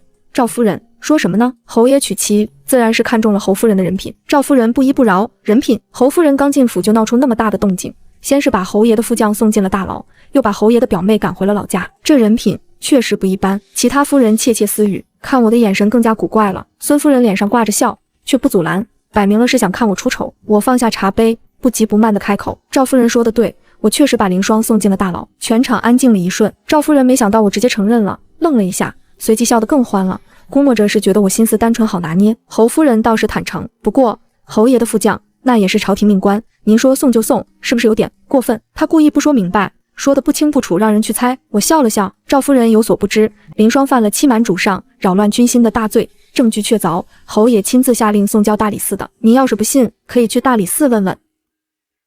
赵夫人的脸色变了变，我又不是不信，只是觉得侯夫人刚进门就闹出这种事，未免也太……我歪着头看她，一脸无辜，太什么？太厉害，太能干，还是太不给你们留面子？赵夫人被我噎住了，脸涨得通红，旁边一个穿绿裙子的夫人赶紧出来打圆场。哎呀，赵夫人也是关心侯府，没有别的意思，侯夫人别往心里去。她笑着递过来一盘果子，来来来，尝尝这蜜饯，是宫里赏下来的，外面可吃不着。我接过蜜饯，咬了一口，确实不错。绿裙子的夫人见我吃了，脸上露出笑容。侯夫人，听说您娘家是翰林院的，那可真是书香门第，不知您在家时都读些什么书？这话听着像是在夸我，实际上是在试探我的底细。我嚼着蜜饯，含糊不清地说：我读书不多，我姨娘倒是教了我不少东西。绿裙子夫人的眼神闪过一丝轻蔑。哦，姨娘教的都教了些什么？可否和我们说说？赵夫人的脸色变了变，我又不是不信，只是觉得侯夫人刚进门就闹出这种事，未免也太……我歪着头看她，一脸无辜，太什么？太厉害，太能干，还是太不给你们留面子？赵夫人被我噎住了，脸涨得通红，旁边一个穿绿裙子的夫人赶紧出来打圆场。哎呀，赵夫人也是关心侯府，没有别的意思，侯夫人别往心里去。她笑着递过来一盘果子，来来来，尝尝这蜜饯，是宫里赏下来的，外面可吃不着。我接过蜜饯，咬了一口，确实不错。绿裙子的夫人见我吃了，脸上露出笑容。侯夫人，听说您娘家是翰林院的，那可真是书香门第，不知您在家时都读些什么书？这话听着像是在夸我，实际上是在试探我的底细。我嚼着蜜饯，含糊不清地说：我读书不多，我姨娘倒是教了我不少东西。绿裙子夫人的眼神闪过一丝轻蔑。哦，姨娘教的都教了些什么？可否和我们说说？我擦了擦嘴，认真地说：姨娘教我做人要懂规矩，不该问的别问，不该说的别说，尤其是到了别人家里，更要守本分。绿裙子夫人的笑容僵在脸上，旁边的夫人们都听出了我话里的意思，气氛一下子尴尬起来。孙夫人赶紧出来打圆场。哎呀，光顾着说话都忘了正事了。今日赏花，各位都带了什么好花来？快拿出来让我们开开眼。夫人们纷纷吩咐丫鬟把自己带来的花拿上来，有带牡丹的，有带兰草的，有带菊花的，还有带梅花的，一盆比一盆名贵。赵夫人特意让人端上来一盆绿牡丹，得意洋洋地说：这可是我从洛阳花了300两银子买来的，整个京城也就这一盆。其他夫人纷纷夸赞，赵夫人的下巴抬得更高了。孙夫人笑着看向我：侯夫人，您带了什么花来？我摇了摇头，我没带花。全场安静了一瞬，赵夫人捂着嘴笑了：侯夫人不会连盆花都买不起吧？要不要我送你一盆？其他夫人也跟着笑了起来，那笑声里满是嘲讽。我不慌不忙地从袖子里掏出一个卷轴，展开放在桌上。我擦了擦嘴，认真地说：姨娘教我做人要懂规矩，不该问的别问，不该说的别说，尤其是到了别人家里，更要守本分。绿裙子夫人的笑容僵在脸上，旁边的夫人们都听出了我话里的意思，气氛一下子尴尬起来。孙夫人赶紧出来打圆场。哎呀，光顾着说话都忘了正事了。今日赏花，各位都带了什么好花来？快拿出来让我们开开眼。夫人们纷纷吩咐丫鬟把自己带来的花拿上来，有带牡丹的，有带兰草的，有带菊花的，还有带梅花的，一盆比一盆名贵。赵夫人特意让人端上来一盆绿牡丹，得意洋洋地说：这可是我从洛阳花了300两银子买来的，整个京城也就这一盆。其他夫人纷纷夸赞，赵夫人的下巴抬得更高了。孙夫人笑着看向我：侯夫人，您带了什么花来？我摇了摇头，我没带花。全场安静了一瞬，赵夫人捂着嘴笑了：侯夫人不会连盆花都买不起吧？要不要我送你一盆？其他夫人也跟着笑了起来，那笑声里满是嘲讽。我不慌不忙地从袖子里掏出一个卷轴，展开放在桌上。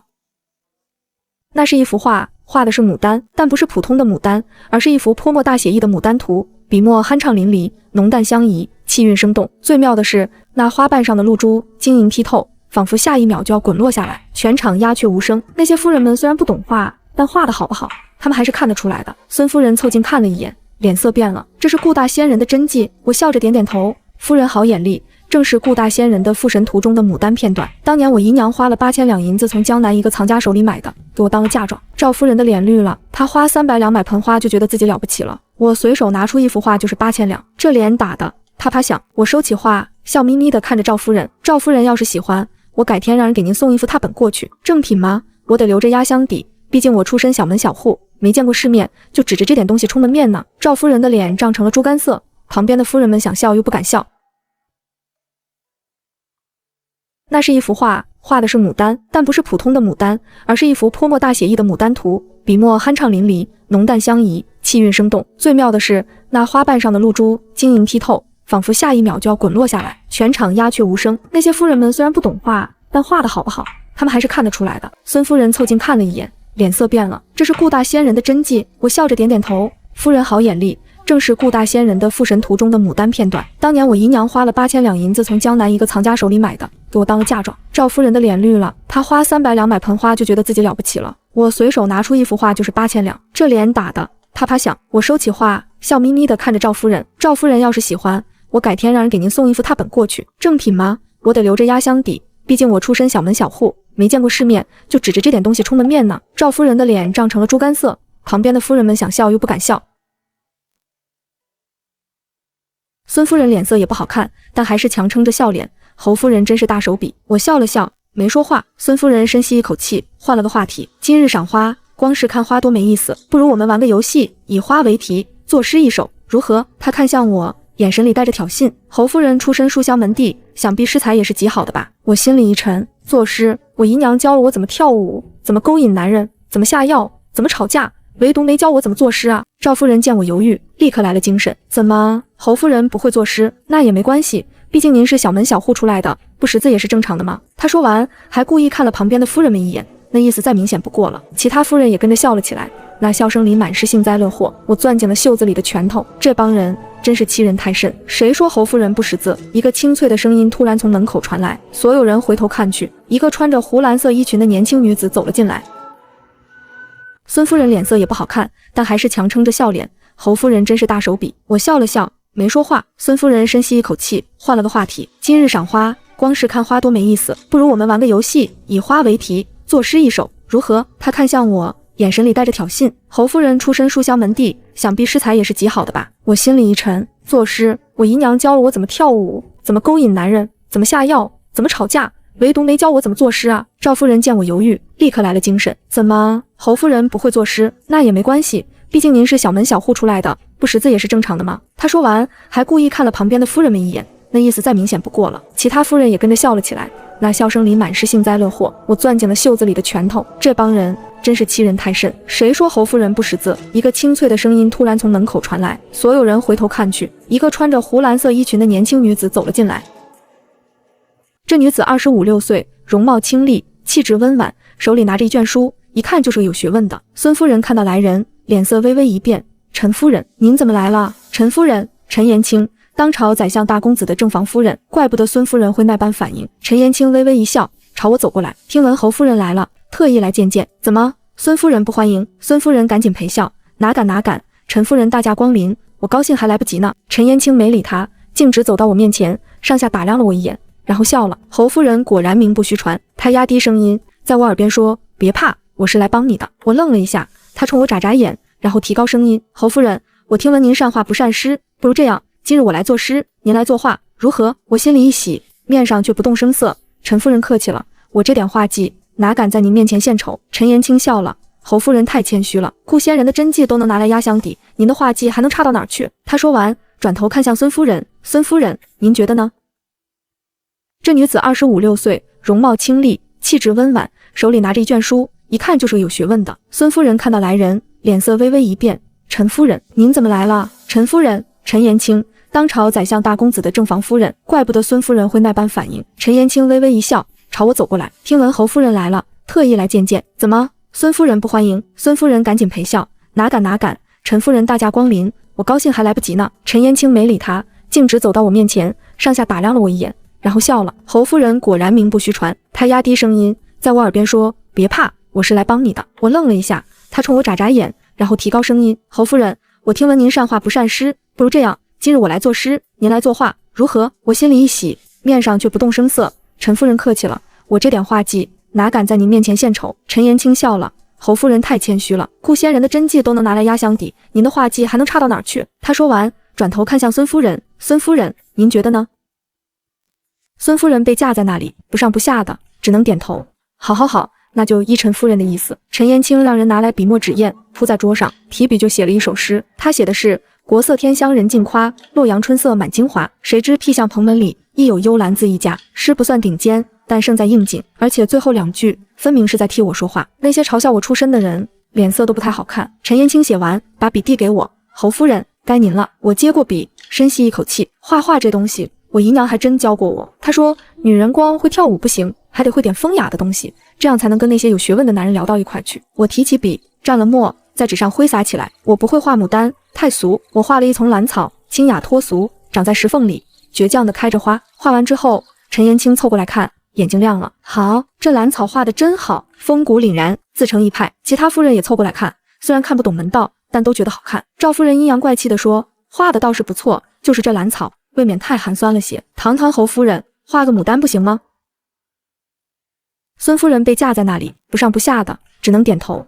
好好好，那就依陈夫人的意思。陈延清让人拿来笔墨纸砚，铺在桌上，提笔就写了一首诗。他写的是国色天香人尽夸，洛阳春色满京华。谁知僻巷蓬门里，亦有幽兰自一家。诗不算顶尖，但胜在应景，而且最后2句分明是在替我说话。那些嘲笑我出身的人脸色都不太好看。陈延清写完，把笔递给我，侯夫人，该您了。我接过笔，深吸一口气。画画这东西，我姨娘还真教过我。她说，女人光会跳舞不行，还得会点风雅的东西，这样才能跟那些有学问的男人聊到一块去。我提起笔，蘸了墨，在纸上挥洒起来。我不会画牡丹，太俗。我画了一丛兰草，清雅脱俗，长在石缝里，倔强的开着花。画完之后，陈延清凑过来看，眼睛亮了。好，这兰草画得真好，风骨凛然，自成一派。其他夫人也凑过来看，虽然看不懂门道，但都觉得好看。赵夫人阴阳怪气地说，画的倒是不错，就是这兰草未免太寒酸了些。堂堂侯夫人，画个牡丹不行吗？我放下笔，擦了擦手，淡淡的说，牡丹虽好，却是温室里养出来的，离了人伺候就活不了。兰草不一样，不管生在哪儿，都能活得好好的。我看向赵夫人，笑了笑。赵夫人喜欢牡丹，那是您的自由。我吗，更喜欢兰草。赵夫人被我说得哑口无言。陈延清拍手笑道，说得好，侯夫人不愧是侯爷选中的人，果然不同凡响。他拉着我的手，对孙夫人说，孙夫人，今日赏花，我看就到这里吧。侯夫人累了，我先送她回去歇着。孙夫人脸上青一阵白一阵，但也不敢拦，只能点头。陈延清拉着我出了正厅，走到花园里，才松开我的手，长长的呼了一口气。你可真行，一个人对付他们一群，还能不落下风？我看着他，认真的说，多谢陈夫人出手相助，不过您为什么要帮我？陈延清笑了，那笑容里有一丝苦涩，因为我也被人嘲笑过出身。他看着我，眼神真诚。我娘家也是小门小户，当初嫁进宰相府的时候，没少被那些贵妇们挤兑，我知道那种滋味。我放下笔，擦了擦手，淡淡的说，牡丹虽好，却是温室里养出来的，离了人伺候就活不了。兰草不一样，不管生在哪儿，都能活得好好的。我看向赵夫人，笑了笑。赵夫人喜欢牡丹，那是您的自由。我吗，更喜欢兰草。赵夫人被我说得哑口无言。陈延清拍手笑道，说得好，侯夫人不愧是侯爷选中的人，果然不同凡响。他拉着我的手，对孙夫人说，孙夫人，今日赏花，我看就到这里吧。侯夫人累了，我先送她回去歇着。孙夫人脸上青一阵白一阵，但也不敢拦，只能点头。陈延清拉着我出了正厅，走到花园里，才松开我的手，长长的呼了一口气。你可真行，一个人对付他们一群，还能不落下风？我看着他，认真的说，多谢陈夫人出手相助，不过您为什么要帮我？陈延清笑了，那笑容里有一丝苦涩，因为我也被人嘲笑过出身。他看着我，眼神真诚。我娘家也是小门小户，当初嫁进宰相府的时候，没少被那些贵妇们挤兑，我知道那种滋味。我愣了一下，随即也笑了。那咱们算同病相怜。陈延清从袖子里掏出一张帖子递给我，过几日我府上有个小聚会，来的都是些志同道合的朋友，没有那些乌烟瘴气的人，你要是有空，一起来坐坐。我接过帖子，收好，一定去。陈延清走了之后，银珠凑过来，小声问，夫人，咱们回去吗？我摇了摇头，不回去，去花园里转转。银珠愣住了，还转什么？我笑了，来都来了，不看花多可惜。我带着银珠在花园里溜达，走了一会儿，果然在假山后面看到了赵夫人，她正跟几个夫人凑在一起，嘀嘀咕咕地说着什么。看到我过来，他们立刻闭上嘴，装作看花的样子。我走过去，笑眯眯地看着赵夫人。赵夫人，刚才多谢您提醒。赵夫人愣了一下，提醒？我提醒你什么了？我认真地说，您提醒我要多带点好东西来，免得被人看不起。我回去想了想，觉得您说的对。我招招手，银珠立刻端上来一个小匣子。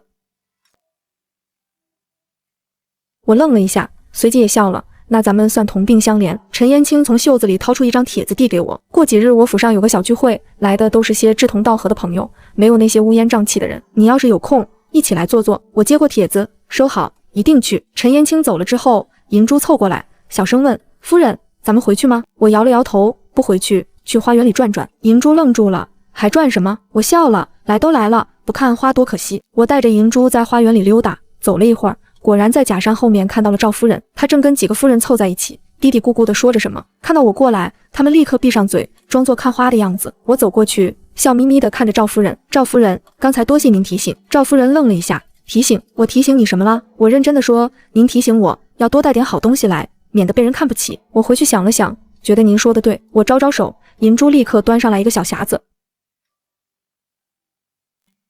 我打开匣子，里面是一对白玉镯子，通体温润，一看就不是凡品。这是我姨娘留给我的，说是和田阳之玉，整个京城也找不出第二对。赵夫人刚才送我一盆绿牡丹，我没什么好回礼的，这对镯子就送给您吧。赵夫人的眼睛都直了，她伸着手想接，又不好意思，那表情纠结得很。我直接把匣子塞进她手里，别客气，拿着吧，咱们以后就是朋友了。赵夫人捧着匣子，脸上又红又白，旁边那些夫人们看我的眼神也变了，从最初的鄙夷变成了羡慕和嫉妒。我冲他们挥挥手，各位夫人慢慢赏花，我先走了。说完，我转身就走，留下一群目瞪口呆的贵妇。上了马车，银珠忍不住问：夫人，您怎么把那么好的镯子送人了？那可是姨娘留给您的。我靠在车壁上，笑得像只偷了腥的猫。傻丫头，那对镯子是高仿的，真的在家里锁着呢。我姨娘说过，送礼要送的让对方肉疼，但又不能真的割自己的肉。我打开匣子，里面是一对白玉镯子，通体温润，一看就不是凡品。这是我姨娘留给我的，说是和田阳之玉，整个京城也找不出第二对。赵夫人刚才送我一盆绿牡丹，我没什么好回礼的，这对镯子就送给您吧。赵夫人的眼睛都直了，她伸着手想接，又不好意思，那表情纠结得很。我直接把匣子塞进她手里，别客气，拿着吧，咱们以后就是朋友了。赵夫人捧着匣子，脸上又红又白，旁边那些夫人们看我的眼神也变了，从最初的鄙夷变成了羡慕和嫉妒。我冲他们挥挥手，各位夫人慢慢赏花，我先走了。说完，我转身就走，留下一群目瞪口呆的贵妇。上了马车，银珠忍不住问：夫人，您怎么把那么好的镯子送人了？那可是姨娘留给您的。我靠在车壁上，笑得像只偷了腥的猫。傻丫头，那对镯子是高仿的，真的在家里锁着呢。我姨娘说过，送礼要送的让对方肉疼，但又不能真的割自己的肉。银珠瞪大了眼睛，那对是假的。我点点头。赵夫人那么爱炫耀，肯定要把镯子拿出来给人看，到时候被人认出来是假的，你猜她会怎么样？银珠想了想，也跟着笑了。那她可丢大人了。我闭上眼睛，嘴角翘得老高。所以啊，这人情世故讲究的是个分寸，打人不能打死，要留口气，让他自己折腾自己。马车摇摇晃晃地回了侯府，石燕青已经在门口等着了。他看到我下车，走过来，上下打量了我一眼，没被人欺负？我摇摇头，没有，还把他们欺负了一顿。他笑了，说怎么欺负的？我一边往里走，一边添油加醋地把赏花宴上的事讲了一遍。石燕青听完，半天没说话。我得意地看着他，怎么样，你夫人厉害吧？他低头看着我，眼底有笑意，也有别的什么。他伸手捏了捏我的脸，厉害，不过以后别送假东西了，万一被人认出来，丢的是侯府的脸。我撇撇嘴，那你说送什么？总不能真送真的吧？那可是我姨娘留给我的。银珠瞪大了眼睛，那对是假的。我点点头。赵夫人那么爱炫耀，肯定要把镯子拿出来给人看，到时候被人认出来是假的，你猜她会怎么样？银珠想了想，也跟着笑了。那她可丢大人了。我闭上眼睛，嘴角翘得老高。所以啊，这人情世故讲究的是个分寸，打人不能打死，要留口气，让他自己折腾自己。马车摇摇晃晃地回了侯府，石燕青已经在门口等着了。他看到我下车，走过来，上下打量了我一眼，没被人欺负？我摇摇头，没有，还把他们欺负了一顿。他笑了，说怎么欺负的？我一边往里走，一边添油加醋地把赏花宴上的事讲了一遍。石燕青听完，半天没说话。我得意地看着他，怎么样，你夫人厉害吧？他低头看着我，眼底有笑意，也有别的什么。他伸手捏了捏我的脸，厉害，不过以后别送假东西了，万一被人认出来，丢的是侯府的脸。我撇撇嘴，那你说送什么？总不能真送真的吧？那可是我姨娘留给我的。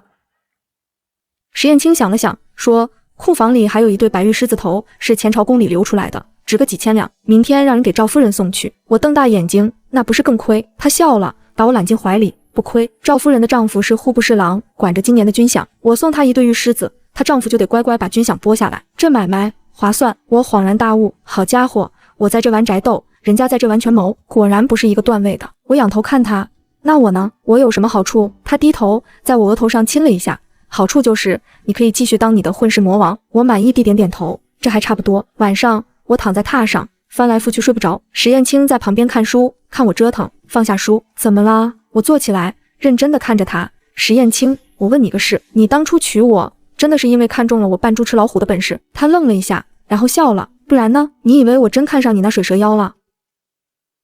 石燕青想了想，说库房里还有一对白玉狮子头，是前朝宫里流出来的，值个几千两，明天让人给赵夫人送去。我瞪大眼睛，那不是更亏？他笑了，把我揽进怀里，不亏。赵夫人的丈夫是户部侍郎，管着今年的军饷，我送她一对玉狮子，她丈夫就得乖乖把军饷拨下来，这买卖划算。我恍然大悟，好家伙，我在这玩宅斗，人家在这玩权谋，果然不是一个段位的。我仰头看他，那我呢？我有什么好处？他低头在我额头上亲了一下，好处就是你可以继续当你的混世魔王。我满意地点点头，这还差不多。晚上我躺在榻上翻来覆去睡不着，石燕青在旁边看书，看我折腾，放下书，怎么啦？我坐起来认真地看着他，石燕青，我问你个事，你当初娶我真的是因为看中了我扮猪吃老虎的本事？他愣了一下，然后笑了，不然呢？你以为我真看上你那水蛇腰了？我一脚踹过去，石燕青一把抓住我的脚踝，把我拉进怀里，逗你的。他搂着我，声音低低的，娶你是因为我觉得你有趣。他把下巴搁在我头顶，这京城里的女人，要么像凌霜那样满脑子都是算计，要么像苏婉那样装得跟仙女似的，只有你又坏又蠢，蠢得可爱。我炸毛了，你说谁蠢呢？他笑着按住我，说你蠢是说你不会算计人，你姨娘教你的那些东西都是后宅争宠的手段，上不了台面。但你不一样，你不光会用那些小手段，你还敢打敢拼，不怕得罪人。他低头看着我，眼神认真。锦瑟，你知不知道那天在洞房里，你穿着那件舞裙冲我扭腰的时候，我差点笑出声，我脸红了。那你当时为什么不笑？他把我搂得更紧了，因为我怕你恼。你姨娘把你教得很好，但你不只是她教出来的那个样子，你比她教的还好。我把脸埋在她胸口，闷闷地说，你就会说好听的。我一脚踹过去，石燕青一把抓住我的脚踝，把我拉进怀里，逗你的。他搂着我，声音低低的，娶你是因为我觉得你有趣。他把下巴搁在我头顶，这京城里的女人，要么像凌霜那样满脑子都是算计，要么像苏婉那样装得跟仙女似的，只有你又坏又蠢，蠢得可爱。我炸毛了，你说谁蠢呢？他笑着按住我，说你蠢是说你不会算计人，你姨娘教你的那些东西都是后宅争宠的手段，上不了台面。但你不一样，你不光会用那些小手段，你还敢打敢拼，不怕得罪人。他低头看着我，眼神认真。锦瑟，你知不知道那天在洞房里，你穿着那件舞裙冲我扭腰的时候，我差点笑出声，我脸红了。那你当时为什么不笑？他把我搂得更紧了，因为我怕你恼。你姨娘把你教得很好，但你不只是她教出来的那个样子，你比她教的还好。我把脸埋在她胸口，闷闷地说，你就会说好听的。石燕青亲了亲我的发顶，我说的都是真的。锦瑟，你记住，你是侯府的主母，是我的妻子，你想怎么活就怎么活，不用看任何人的脸色。谁要是欺负你，你就打回去，打不过了，我帮你打。我抬起头看着他，真的，那我明天就把那个赵夫人的丈夫也收拾一顿。他无奈地笑了，别闹，那是户部侍郎，不能乱收拾。我撅嘴不满道，那他欺负我的时候，你怎么不说不能乱欺负？他被我噎住了，半天才说，行，你收拾吧，收拾完了我替你兜着。我满意地点点头，这还差不多。窗外月光如水，院子里传来蛐蛐的叫声，我躺在他怀里，迷迷糊糊的快要睡着了。石燕青，我觉得我姨娘说的对。石燕青揉了揉我的脑袋，姨娘说什么了？我的手指在她身上慢慢画圈，她说，女人这辈子得找个靠得住的男人。我找到了。她没说话，只是把我搂得更紧。我闭上眼睛，嘴角翘得老高，这就是我想要的日子，有人疼，有人宠，有人替我兜底。至于那些乌烟瘴气的人和事，来一个打一个，来两个打一双。我姨娘要是知道了，估计得从棺材里爬出来骂我，好好的一个宠妾苗子，怎么就当上正妻了呢？还当得这么风生水起。想到这里，我忍不住笑出了声。石燕青低头亲了亲我的脸，笑什么？我回吻过去，笑我姨娘。她要是知道我现在这样，估计得气得再死一回。石燕青也笑了，那你可千万别告诉她。不告诉她。月光透过窗棂洒进来，照在我们身上。我闭上眼睛，心里说不出的踏实。这侯府的日子真不错。石燕青亲了亲我的发顶，我说的都是真的。锦瑟，你记住，你是侯府的主母，是我的妻子，你想怎么活就怎么活，不用看任何人的脸色。谁要是欺负你，你就打回去，打不过了，我帮你打。我抬起头看着他，真的，那我明天就把那个赵夫人的丈夫也收拾一顿。他无奈地笑了，别闹，那是户部侍郎，不能乱收拾。我撅嘴不满道，那他欺负我的时候，你怎么不说不能乱欺负？他被我噎住了，半天才说，行，你收拾吧，收拾完了我替你兜着。我满意地点点头，这还差不多。窗外月光如水，院子里传来蛐蛐的叫声，我躺在他怀里，迷迷糊糊的快要睡着了。石燕青，我觉得我姨娘说的对。石燕青揉了揉我的脑袋，姨娘说什么了？我的手指在她身上慢慢画圈，她说，女人这辈子得找个靠得住的男人。我找到了。她没说话，只是把我搂得更紧。我闭上眼睛，嘴角翘得老高，这就是我想要的日子，有人疼，有人宠，有人替我兜底。至于那些乌烟瘴气的人和事，来一个打一个，来两个打一双。我姨娘要是知道了，估计得从棺材里爬出来骂我，好好的一个宠妾苗子，怎么就当上正妻了呢？还当得这么风生水起。想到这里，我忍不住笑出了声。石燕青低头亲了亲我的脸，笑什么？我回吻过去，笑我姨娘。她要是知道我现在这样，估计得气得再死一回。石燕青也笑了，那你可千万别告诉她。不告诉她。月光透过窗棂洒进来，照在我们身上。我闭上眼睛，心里说不出的踏实。这侯府的日子真不错。